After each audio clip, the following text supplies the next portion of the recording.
Occult Feminism, The Secret History of Women's Liberation by Rachel Wilson. We are now on Chapter 3, American Revolutionary Roots. Most of us learn about the Pilgrims' landing on Plymouth Rock in grade school. It's well known that most of the first small settlements in colonial America were comprised of Protestants fleeing religious persecution in England. What is not often talked about in any sort of depth is just how radical some of these groups were. In fact, many of the religious groups that dominated and shaped early colonial America can scarcely be considered Christian except in the loosest sense. We need to know a bit about these groups, how they formed, and what they believed, because they shaped the birth of America, and it might surprise you that these radical religious groups were one of the largest driving forces behind early American feminist movements. The Protestant Reformation wasn't simply one event led by Martin Luther, but a series of revolutionary reactions to both church authority and monarchical authority in Europe. The Radical Reformation was one such movement which held that Christianity had been in a state of great apostasy since the time of the conversion of Constantine the Great in 312 AD. This meant to radical reformers that practically all of Christian Orthodox or Christian history and the entirety of church teaching by both the Orthodox and Catholic churches was invalid, corrupt, and incorrect. These groups included Anabaptists, Pilgrims, Puritans, and Quakers. Anabaptists, so named for their rejection of infant baptism, only baptized those who were old enough to confess their faith and be born again into the new radical Anabaptist church. This group splintered again into several sects, including the Mennonites and Amish. Other radical groups that still practiced infant baptism, but created equally radical new forms of supposed Christianity, were the Puritans and Quakers, also known as the Religious Society of Friends. Quakers rejected ordained ministry in favor of an unpaid, unprofessional lay ministry, and believed in the indwelling of the Spirit in every individual. Quakers were also the first to make women ministers and give them equal standing in religious affairs. This led to Quaker women being a powerful driving force behind early American feminism and women's suffrage. The famous Pilgrims of Plymouth Rock were led by William Brewster and William Bradford. Brewster's Pilgrims began in England by rejecting the Anglican Church, which Pilgrims considered to be too similar to Roman Catholicism. They believed the church had to be purified of any remaining tradition that resembled the first 1,500 years of Christianity in order to become the true church. The Pilgrims were Congregationalists and Separatists, meaning they believed each individual church should govern its affairs and beliefs independently, and that they should separate from society at large. They took these ideas to their extreme, going so far as to reject any real formal church at all, instead having a loose body of elders, deacons, and deaconesses, making them one of the first traditions who called themselves Christian to give women such a position. At times, they did not even have a pastor, so this was considered unnecessary and perhaps even heretical, because they so staunchly believed in each individual believer having a separate, autonomous relationship with God, apart from anything resembling traditional hierarchical church. They were so opposed to being associated with the idea of a church that the building in which they met to study the Bible was called a meeting place or meeting house, and was kept intentionally plain and drab, with no iconic religious imagery, not even a cross, as such things were considered idolatry. They believed that anything and everything celebrated by the Christian church for the previous 1,600 years was an invention of man, and therefore invalid at best and heresy at worst. This included celebrating Christmas or Easter. One Pilgrim pastor, John Robinson, said in his writings, "It seems too much for any mortal man to appoint or make an anniversary memorial for Christ." The Pilgrims also did not believe in marriage as a holy sacrament or even an institution of the church, but rather a civil contract. The Pilgrims also rejected all the sacraments except baptism and Holy Communion. Another radical sect to emerge from the Reformation and find a home in early America was the Unitarian Church, which rejected more core beliefs of Christianity than it embraced, namely the Trinity, divinity of Christ, original sin, infallibility of the Bible, and any requirements for salvation, instead believing that eventually all people will be saved regardless of belief or deed. Deism is another central idea of the Enlightenment that was embraced by early American colonists, including many of the founders. Most notable, perhaps, is Thomas Paine, whose book Age of Reason is a primary work on deism. Paine was a protege of Benjamin Franklin, also a deist. He was also a friend of Mary Wollstonecraft, who was a Unitarian and rational theologist. Deism, the idea that a sort of God or creator, architect, exists, but is not personal and does not reveal himself to mankind, whose existence can only be observed using reason and sense data, was so influential among the educated elites who founded the United States that even though most of them claimed some sort of membership to a variety of Protestant churches, few truly practiced Christianity as a religion. It's more accurate to say that the founders might have come from various, mostly radical Protestant sects, but were so heavily influenced by deism, rationalism, and Enlightenment thinking that it's hardly worth mentioning except to note that only the two Catholic founders, Daniel Carroll and Thomas Fitzsimmons, could be considered traditional Christians. It's worth noting that several founders were also Freemasons. Freemasonry is an occultic fraternal organization which is antithetical to Christianity, even if some members claim otherwise. The founding documents themselves are classic liberal Enlightenment works which laid the foundations for the radical left-wing social justice ideology that has dominated American institutions since the beginning of the 20th century.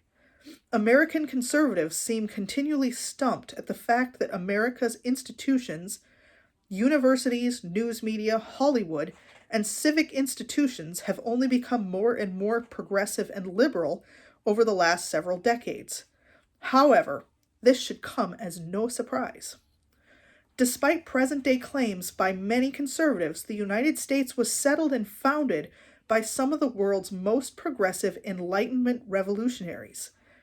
Orthodox Christianity was still confined mostly to the former Eastern Roman Empire at the founding, and even Roman Catholics comprised only 1.2% of the population. Because the colonies were settled mainly by Protestants, most of the colonies did not even permit Catholics except Maryland and later Pennsylvania.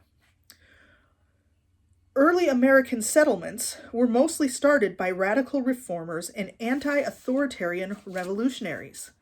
Because the Protestant Reformation discarded church tradition and accepted Christian theology in favor of individual interpretation of Scripture, each new flavor of Protestant religion fragmented into ever more new sects with new beliefs. This intentional lack of uniform theology and a rejection of formal clergy resulted in American Christianity in the 18th and 19th century being characterized by traveling ministers, street preachers, and charismatic personalities. Historians refer to 3 or 4 waves of Great Awakening during this period, where powerful charismatic evangelical preaching would captivate large audiences, often in large outdoor gatherings or revivals. This meant that any person with appealing ideas, great oratory skills, and the ability to deeply sway the emotions and passions of the listeners would amass a huge following and start his own church. The Second Great Awakening occurred in the first half of the 19th century, and this is where we really start to see religious reform movements become social reform movements. The Methodist Church had circuit riders, traveling ministers who roamed the frontier evangelizing and organizing new congregations. These ministers were common people rather than ordained seminarians. The Baptists held similar revivals and grew rapidly during this time. New theologies emerged from this period that were even more non-conforming and unorthodox than the already radical Reformed traditions they came from. These included Mormons, Jehovah's Witnesses, Seventh-day Adventists, Millerites, Shakers, and many more. As you might imagine, such an atmosphere produced some pretty bizarre religious cults. Because these new theologies were born out of the Enlightenment revolutionary spirit, they brought massive waves of social reform with them. The Second Great Awakening, with its massive revival camps and charismatic cult of personality preachers founding new religions based on each man's personal interpretations of Scripture, moved America away from Christianity and into spiritualism and the New Age. In the 1840s alone, more than 80 new cult-like utopian communities were formed. There were as many ideas on how to create the perfect utopian community as there were individual interpretations of the Bible during this time. Common threads were the budding new philosophy of socialism, strange, innovative ideas about sexuality, dietary restrictions, division of labor, social justice, and of course, feminism. We're taking a detour to Crazy Town here to examine what happens when you let each individual interpret the Bible and the meaning of Christianity for themselves. So buckle up. It's about to get weird. In 1831, a young man named John Humphrey Noyes underwent a religious conversion after listening to sermons by an evangelist of the Second Great Awakening. Noyes heard preaching by flamboyant revivalist Charles Grandison Finney and resolved to join seminary and become a preacher himself. While studying the Bible at Yale Theological Seminary, Noyes became convinced that the second coming of Christ had already occurred in 70 A.D. This meant man was living in a new age, according to Noyes. At the dismay of his seminary colleagues, Noyes began to believe that man must become free of sin completely to be saved in the new age, and had a duty to create heaven on earth by becoming perfected. He felt that those who were still waiting for the second coming, practically all other Christians except a very few, were not true Christians.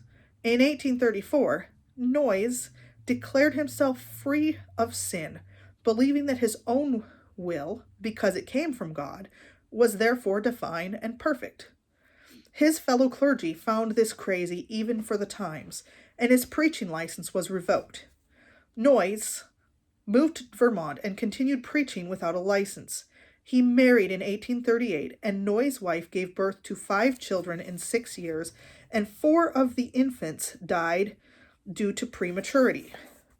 Because of this tragedy, Noyes began studying sexual intercourse and decided to live separately from his wife. Noyes began to develop the theory of male continence, the practice of sexual intercourse without ejaculation, around this time as a means of both preventing pregnancy and developing self-control. He began a commune who followed his preaching and garnered a small following. Noyes' group began practicing what he called complex marriage. This was the idea that in pursuit of pertaining perfection, the whole community was married to each other. Noyes believed that the Bible did not say there was marriage between one man and one woman in heaven, and since they were creating heaven on earth, there should be no such thing within the community either. Each member of the community was expected to have relations with everyone else, and they did. Noyes is credited with coining the term free love. Noyes considered it a sin to wish to be in a mutually exclusive relationship, even with the person one was having a child with, because this indicated selfishness and possessiveness.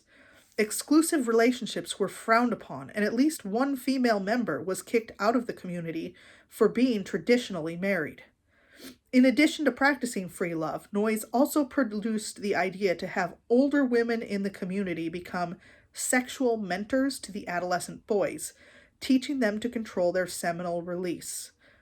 Noyes said having older women teach this was less likely to result in pregnancy.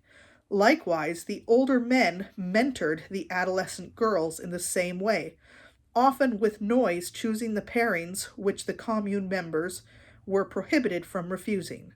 This led to Noyes and several other community members being charged with adultery, which was illegal at the time. Rather than be jailed, the community fled to Oneida, New York. Noyes community is referred to as the Oneida community to this day. Once in Oneida, the community grew over its 30-year existence to just over 300 members. Women of the community were considered equal to the men, and traditional motherhood was rejected completely in favor of communal raising of children. The idea of children belonging to their parents was also frowned upon as selfish and possessive. So at 1 year, children were weaned and placed under the care of the children's department in a separate wing of the commune. The women could have short haircuts and wear bloomers and were allowed to join committees and business meetings. Male continence was also practiced because Noyes believed that women should be spared the heavy tax on vitality that childbirth levied against women. The Oneida community practiced a primitive form of eugenics called stirpiculture.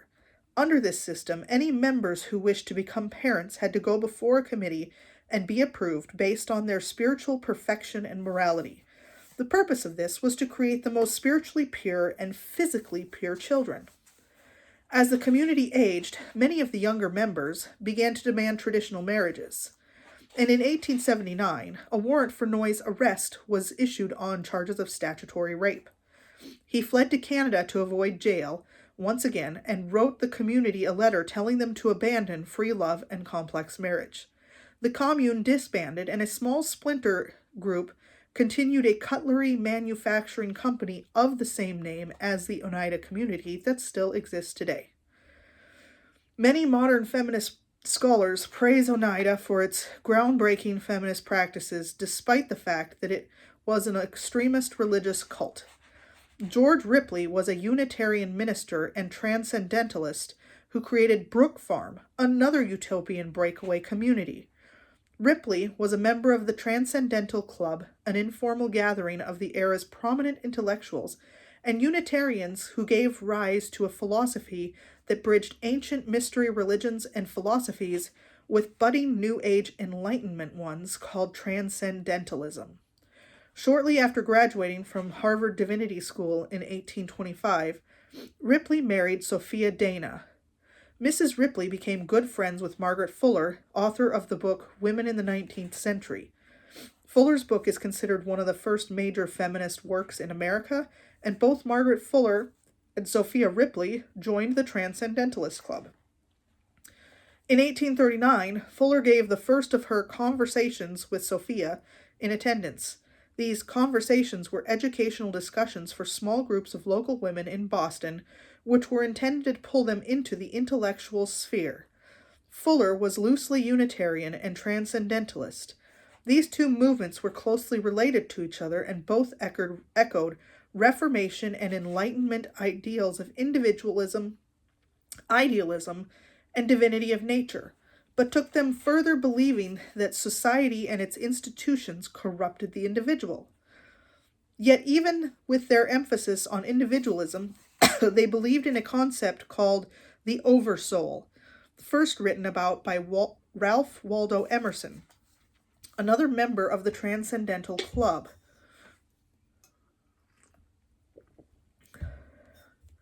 The oversoul is mostly a rehashing of Neoplatonic monism, the idea that all individuals are derived from the One, and that all souls are one with the universe.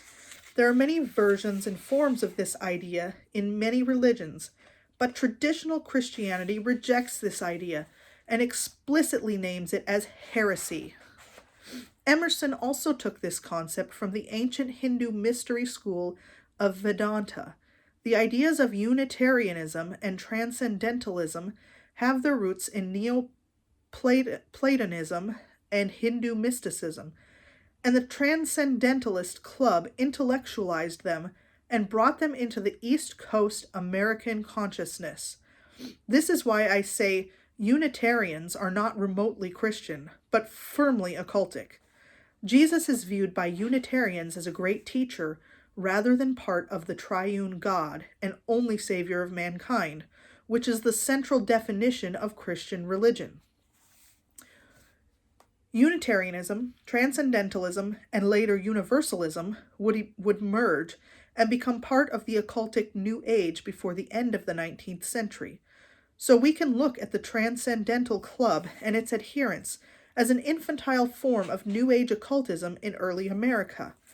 Attempts to radically reform Christianity into a personal, individualistic religion apart from the church devolved into the beginnings of New Age occultism within only a couple of centuries. This is par for the course throughout the history of Christianity. Saint Irenaeus produced a crucial work, Against Heresies, in 180 AD, when Christianity was only a century and a half old.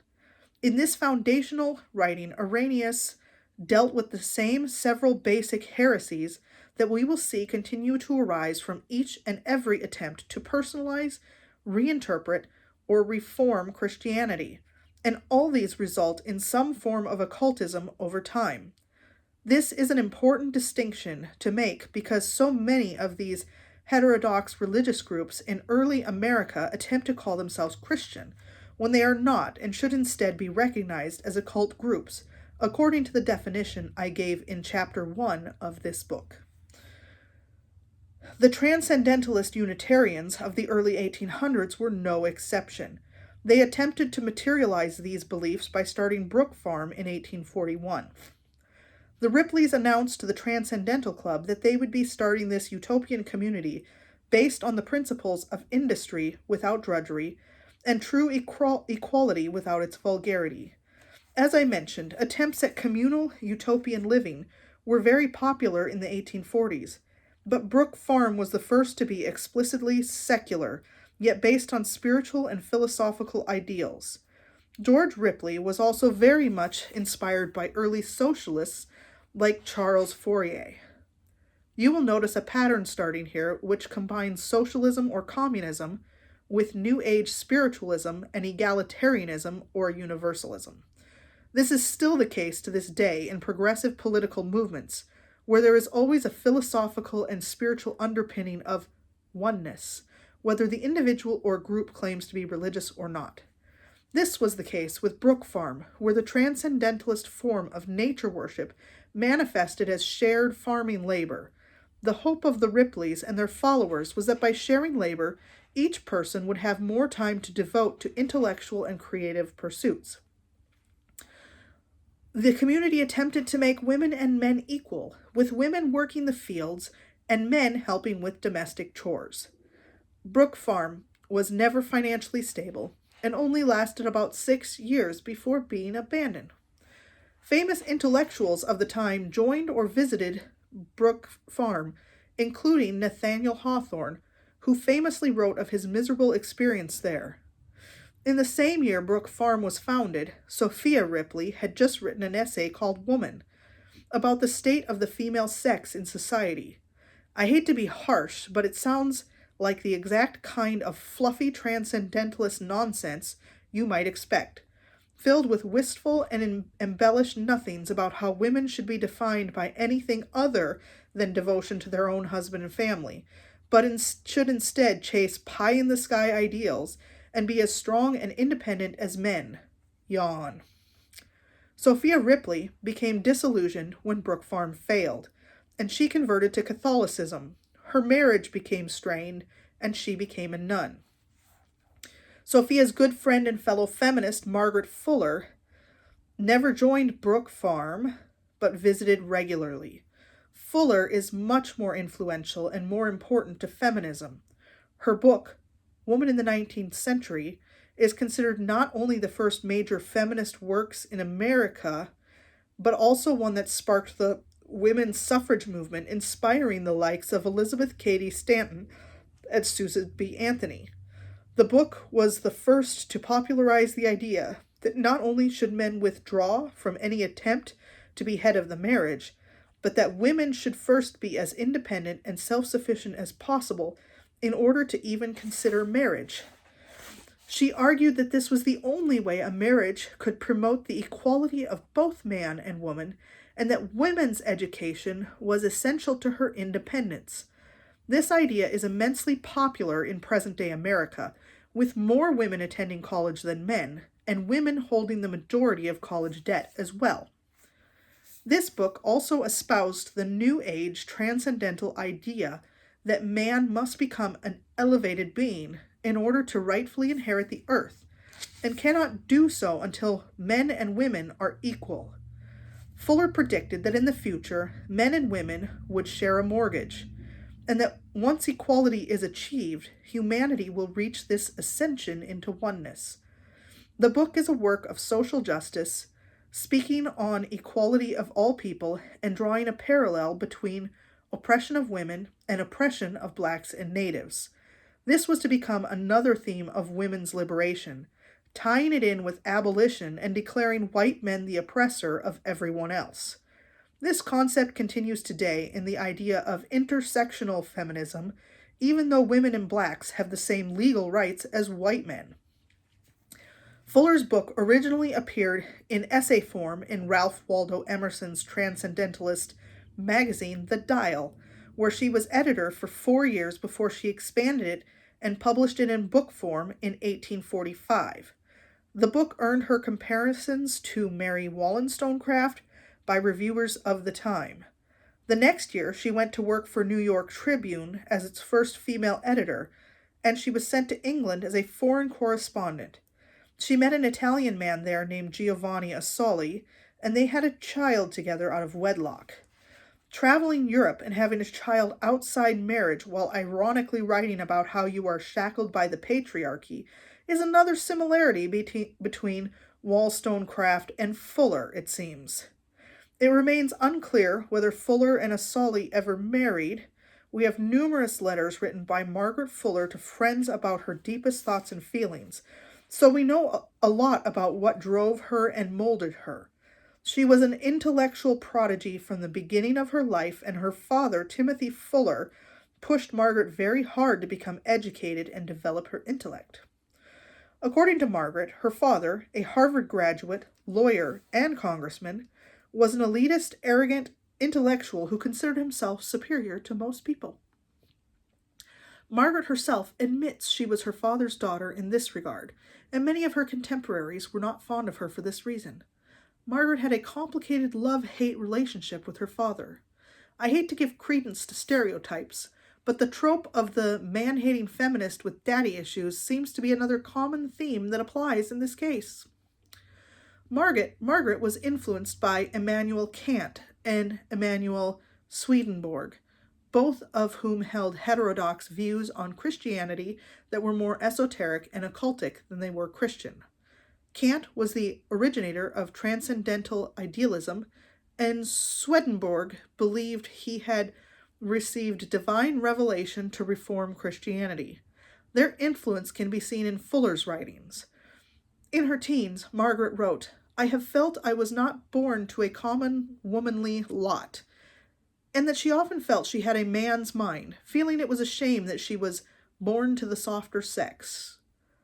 Through her letters to friends and colleagues, it's easy to see that Margaret had some disdain for the majority of women because she was frustrated that most of them didn't seem to share her idea that women must become intellectuals for humanity to be elevated to a utopian state of being. She argued women's liberation differently than most women of the 19th century, whose arguments rested on the moral superiority of women. Fuller's esoteric, transcendentalist worldview informed her idea that humanity could not reach the stars and return to the one without first making women and men equal, with the goal of equality being an eventual merger into oneness. This more radical view did not begin to become the more mainstream argument for over a century, but Fuller deserves credit from current-day gender abolitionists and transgender advocates for being the first major female intellectual to lay the foundational arguments for abolishing gender altogether. It is also interesting to note that the book The Female World of Love and Ritual, Relations Between Women in 19th Century America, by feminist scholar Carol Smith Rosenberg, makes the argument that many feminist intellectuals of this period had intense relationships with each other that often spilled over into physical, or at least romantic relationships. She says Fuller's relationship with Caroline Sturgis was likely such a relationship based on their very personal letters to each other and their diary entries. Smith Rosenberg seems to believe that if it were not for the societal norms and strict prohibition of same-sex romance at the time, that many of these women would have been lesbians. This idea will be particularly important to remember later when we discuss the radical feminist movement of the 1970s, and for understanding how esoteric spiritual beliefs underlie all of these progressive social movements. The Unitarian and Transcendentalist beliefs of Margaret Fuller were the basis for ideas of gender as more of a spectrum. She wrote that nobody was truly male or female, but that everyone had some combination of both, and that the delineation between the two would melt away into insignificance as humanity progressed toward perfection in the New Age. She wrote about what she perceived to be the dual nature of woman, which she compared to Minerva and the muse from Roman mythology. Minerva being the intellectual side, and Muse being the lyrical, more feminine side. She also felt that marriage made women dependent on their husbands, which she considered a form of idolatry. We can see the Protestant revolutionary spirit in this idea, which contrasts to the more orthodox Christian view that a woman's reliance upon her husband is more of a reflection of her love for and dependence on God. I also see Fuller's ideas on gender and humans being of two spirits to be in line with shamanic religions such as Native Americans, who coined the term two-spirit in 1990 at an international indigenous gathering for lesbians and gays. Although Fuller did interact with Native Americans while visiting the Western frontier, it appears that she took her understanding from Roman mythology and Hinduism. Brook Farm was not the only attempt at forming a breakaway transcendental society in the 1840s. In fact, Margaret Fuller was an assistant teacher to Bronson Alcott at the Temple School in Boston, named for the Freemasonic temple where classes were held. Bronson Alcott's school served the wealthy of Boston and was an experiment in non-traditional educating styles. It's not clear whether Alcott was a Freemason himself, but his religious and philosophical teachings were considered blasphemous even to the progressive Christian sects in Boston, attempting to blend different religions and philosophies into something like Freemasonry and asking his students to question whether the Bible was just allegorical. Alcott was also a transcendentalist and ran in the same circles as the other Unitarians and spiritualists in New England at the time. Like his transcendentalist peers, Alcott believed each person was part of God and that the human spirit must be perfected until it could again transcend into the one. For this reason, he also advocated vegetarianism, which is another trend we see among the progressive left esotericists of today. Alcott's methods were widely criticized and his school failed. In 1940, Alcott purchased 100 acres of land in Harvard, Massachusetts, and named it Fruitlands. He made an announcement in The Dial of his intentions to establish a utopian community there, with the stated goal of a return to Eden. The methods and principles Alcott came up with to achieve this were quite extreme and bizarre, such as prohibition of any drink besides water, and of all food except plants which grew upward, rejecting those which grew downward, such as potatoes. Fruitlands also forbade use of any animal products, warm baths, and sexual relations except once every 2 or 3 years for purposes of procreation.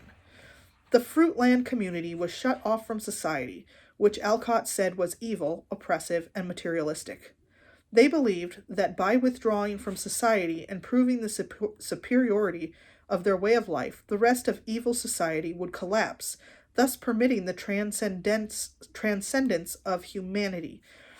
The experiment was an abysmal failure, lasting only about 7 months.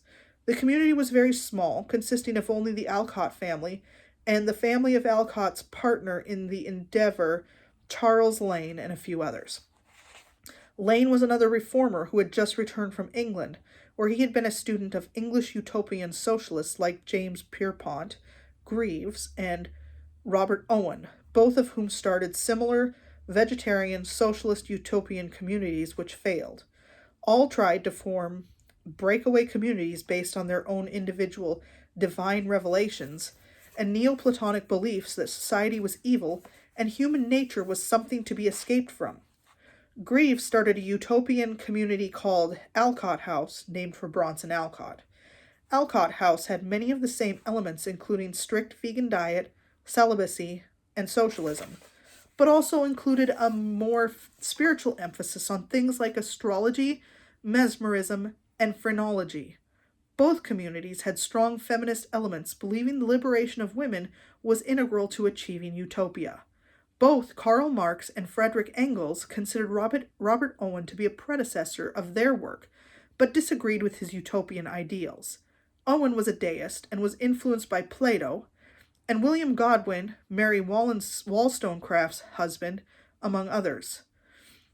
Owen's community at New Harmony, Indiana, influenced the founding of at least 16 other utopian communities, which sprang up before the Civil War. Here, Owen wanted to build a village of unity and mutual cooperation. The community failed in 2 years. Robert Owen converted from deism to spiritualism in 1854 after receiving psychic readings from Mary B. Hayden, a spirit medium. Owen himself claimed to have contacted the spirits of Benjamin Franklin and Thomas Jefferson, who he says told him to prepare humanity for a coming age of universal peace and unity. Robert Owen was part of a larger spiritualist movement that swept England and America in the mid-late 1800s. Many of the women who began the women's suffrage movement were part of the spiritualist movement. As America was torn apart by the Civil War and the fight for abolition of slavery came to an end, the next great religious revival would sweep America and bring feminism from the fringes right into the mainstream. That is the end of that chapter. My fingers are so cold I can't turn the pages. So that was the end of chapter 3. Thank you for listening.